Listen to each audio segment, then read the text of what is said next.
Bus ticket ఖర్చు తగ్గితే కుటుంబాలపై పడే ఆర్థిక భారం తగ్గుతుందని, అదే శ్రీశక్తి పథకం అసలైన శక్తి అని టీడీపీ ఎమ్మెల్సీ కావాలి గ్రీష్మ అన్నారు.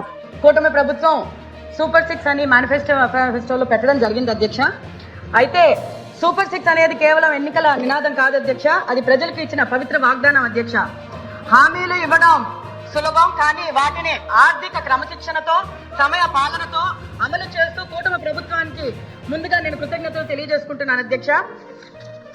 అయితే సూపర్ 6 పథకాలు పెట్టినప్పుడు ముఖ్యంగా మహిళలు, యువత అలాగే రైతుల్ని దృష్టిలో పెట్టుకొని పథకాలు పెట్టడం జరిగింది అధ్యక్ష.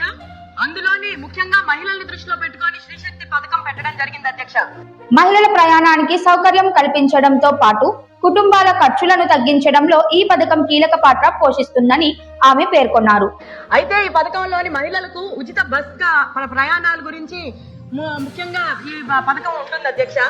అయితే ఈ పథకం అమల్లోకి వచ్చిన తర్వాత చాలా మట్టుగా ప్రతిపక్షం ఏమంటే ఏపీఎస్ఆర్టీసీకి చాలా నష్టం జరిగిపోయింది, మహిళలు దానివల్ల ఏమీ ప్రయోజనం పడలేదు, లేకపోతే మహిళలకు ఏమైనా దానికి వల్ల ఏమీ లాభం జరగలేదు అంటూ దుష్ప్రచారం చేసి సోషల్ మీడియాలో కూడా చాలా మటుకు జరగడం జరిగింది అధ్యక్ష.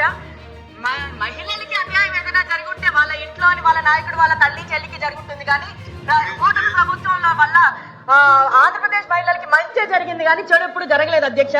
ప్రజలకు ప్రయోజనం చేకూర్చే విధంగా ప్రభుత్వాలు సంక్షేమ పథకాలను అమలు చేయాలని ఆమె సూచించారు. ఈ పథకం అమలుతో మహిళలకు ఉపాధి, విద్య, భద్రత రంగాల్లో ఏమైనా స్పష్టమైన పురోగతి అయిందా అని ఒకసారి మంత్రి గారిని అడుగుతున్నా అధ్యక్ష. మహిళలకు ఉచిత ప్రయాణంతో పాటు భద్రత, సౌకర్యం, సమాన పాలన కూడా మీరు కల్పించారా అని మేము అడగడం జరుగుతుంది అధ్యక్ష. అలాగే గ్రామీణ ప్రాంతాలలో మహిళల ప్రయాణ సౌకర్యం ఎంత మేరకు పెరిగిందో ఒకసారి మంత్రి గారిని అడుగుతున్నాను అధ్యక్ష.